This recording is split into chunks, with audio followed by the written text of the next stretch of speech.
Dr. Umar is it seems like he's been more and more these days being used as a view magnet for all these podcasts. He's been on way more podcasts in the last 2 years than I've seen him ever. Normally he goes on certain platforms throughout the year, but he's been working hard this year, I guess.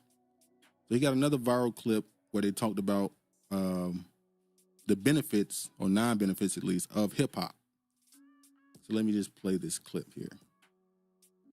To say, oh, hip-hop in 50 years has made sure that black people now are respected, and no, that's never gonna happen. What has it done for the people?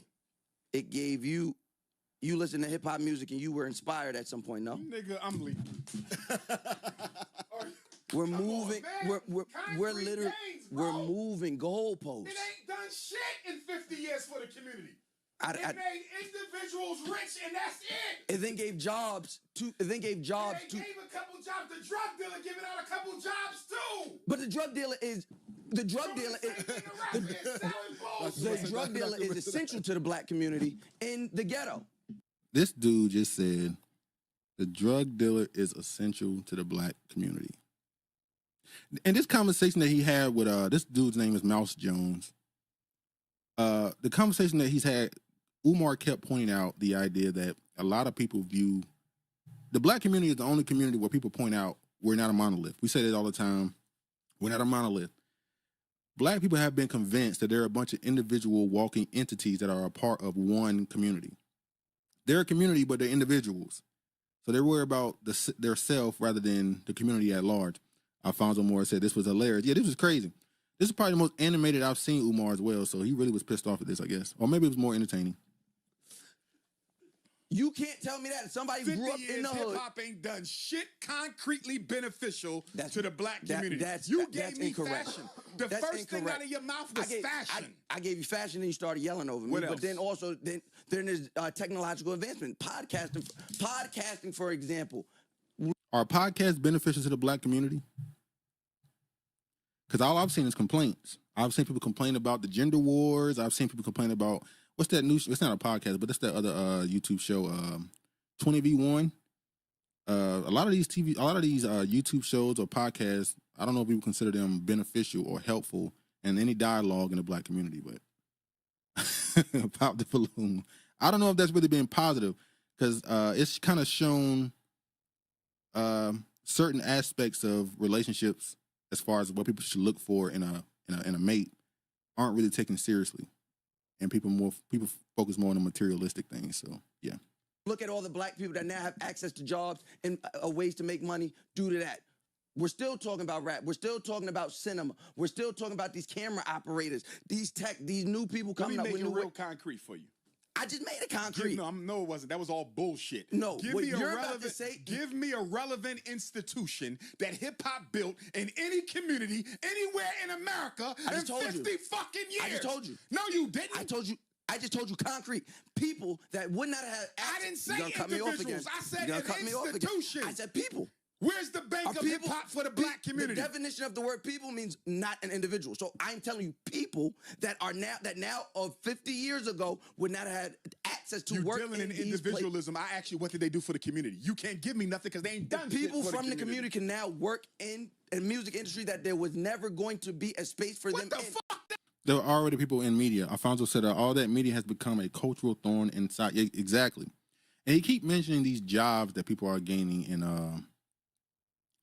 media. There's been jobs in media. People were doing blackface. Black people were doing blackface in media at one point. Now, I can make an argument, compare that to modern day hip hop and say there's a lot of minstrel going on in hip hop right now.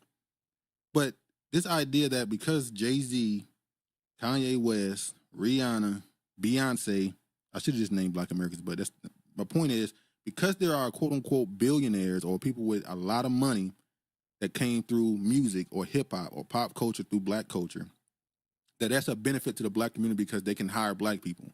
And most of these people don't hire black people to run their businesses. Rihanna has Fenty. They say it's worth $1 billion, I guess. She just chose a white woman to be the CEO and run it. So how does that benefit black people? Jay-Z bought a company, Tidal, when he first bought that company over there in Europe. The whole staff was white. And then he browbeat black people for not supporting black companies. And then the whole staff was white. And then they sell it off when you do start support it. That's individualism. That ain't helping us. That's bullshit. No. Bull fucking shit. No. It's not helping us. No. What's happening is virtual signaling. That's what's happening. Bullshit. Virtual signaling Ain't happening. that shit. A few people could get jobs. Everybody can say that shit. Elon Musk got a couple black people on the payroll. That don't mean shit. Elon Musk didn't come from black. He's not a black person. My point is, you can get a job from anywhere, whether they black or not. But now That's you're not getting unique a job. benefit. Now black but people. But you're still talking about individualism, bro. A few people. You've been around for 50 years, the most popular music genre in the world, billions and billions of dollars, and all you can tell me about is a few people can get jobs? That's bullshit when you look at the cost that the black community has had to pay for hip-hop. A whole generation, 2-3 generations of black kids growing up thinking the best thing you can do is be a damn gangster. And that's the biggest point he made right there.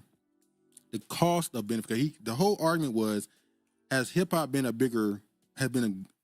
more good or worse for the black community? And I could say that you look at the gangster rap, the drug dealer rap that preceded it, and the drill rap that has came after.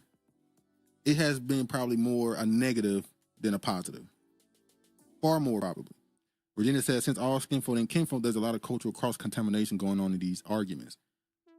I will say certain things have been brought to quote-unquote hip-hop that weren't quote-unquote black American culture, that have become hip-hop culture, which, of course, has a lot of impact on black culture.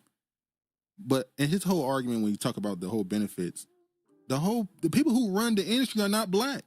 All the label heads, we just saw Lucian Grange just gave his son Atlantic, Elliot Grange, just gave it to him. But that's supposed to benefit black people. Yeah, there were black people in that building doing all those jobs, trying to make these artists 30 years, 20 years or whatever. And they were just passed over because he wanted to give it to his son, who's Jewish. So hip-hop seems to be hip-hop seems to have benefited Jewish people far more than black people. Virginia says, facts, Duke, regarding the influence of the different genres. Exactly. Now I want to play the second part where they say exactly what I just said.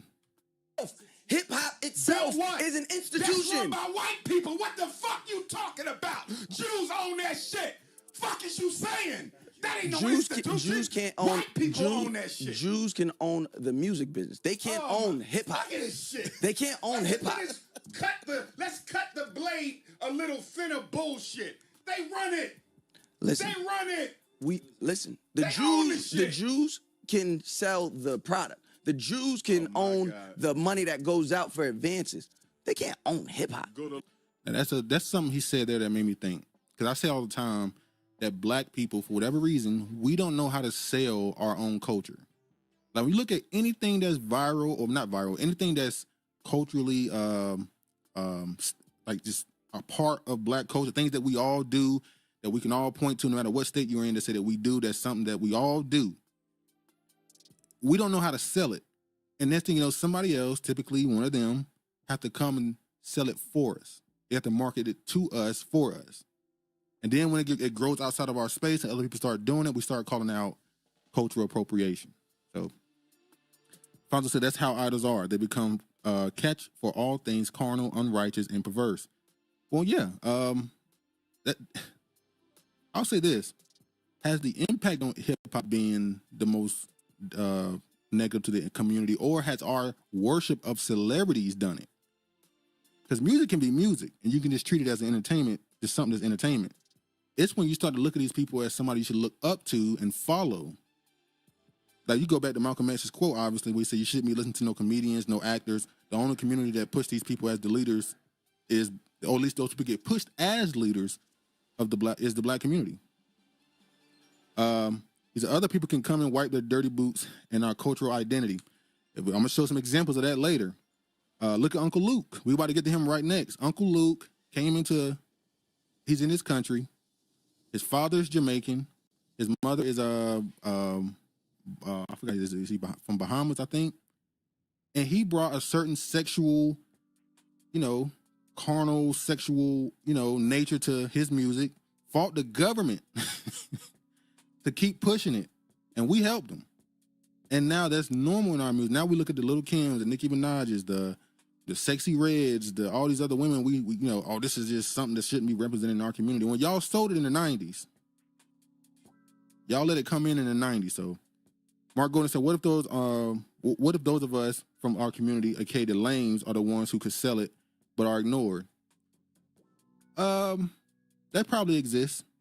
The black people in the community with the ideas typically get ignored, unfortunately. Because, you know, you got to have a pale face for people to believe you. You can say something that's completely true, but they need a pale face to tell them it's true. Alfonso Moore says he is full Bohemian. No, I'm going to show you on the spaces he just had. We about to get into this back and forth he had with Tariq and Yvette and all these other people. He said his father is Jamaican and his mother's from the Bahamas. That's what he said. I'm going to play it. So, yeah, obviously my opinion would be it's been more of a negative. But it didn't have to be that way. You know, it didn't have to be that way. Let me play this little clip for a second, speaking about these tiny hats. Was Tupac aware of Zionists? I don't even know if we was using that word back then, but he was aware that it was evil. He used to say the people that run the music industry is evil. He told me this. What? When he was locked up, we signed a record deal with Interscope Records. He was in prison. We was called Drymacidal before we went to Outlaw. He sent us out there. He said, I'm just going to tell y'all like that. The people that y'all about to meet with is some straight devils. I'm like, huh? And he even said in one of his raps, he said, my crew, we crooked, can be mistaken as This is what he said, because he knew that in the industry were crooked. But you signed a deal with them. That goes back to our point. You tell us these people are oppressive. You tell these people are always backstabbing you, stealing from you, all this other stuff. But then you sign contracts you sign your whole life over to them, to let them market, to let them push an image for you. Not even just push an image, create an image for you. They tell you how to act and what you should make your values to push towards the culture. And then that becomes the standard. It's crazy. Now, I also want to show something else Umar been into. Umar, like I said, you've been on these podcasts. You've been trooping a lot, and you know, bottom of them shoes getting a little, you know what I'm saying? You've been doing a lot of work, and let me see where you spending that money going on these podcasts. And let me show y'all this. Sexy, yes, I have sexy stuff. Oh Lord, you yeah, know, that'll you work. gotta be confident. That'll definitely get you the engagement ring. That'll definitely get you the engagement Y'all hear ring. that, ladies? It's okay to be conservative. Consciousness over the cookies. I know this green dress might be showing a whole lot of love. That's Ogun green. Ogun green. Umar, you got to stay focused, brother. You not focused. That's nice right there. I really need to put this out. He said, You know what? I hope it don't come out in a few years that Umar been tricking for the last 10 years. I hope it don't come out that he's just a trick. Please don't. Please, God, don't let it come out that Umar been out here tricking on these women. We know he been giving it to black women at least, but please don't let that come out. Oh, Lord.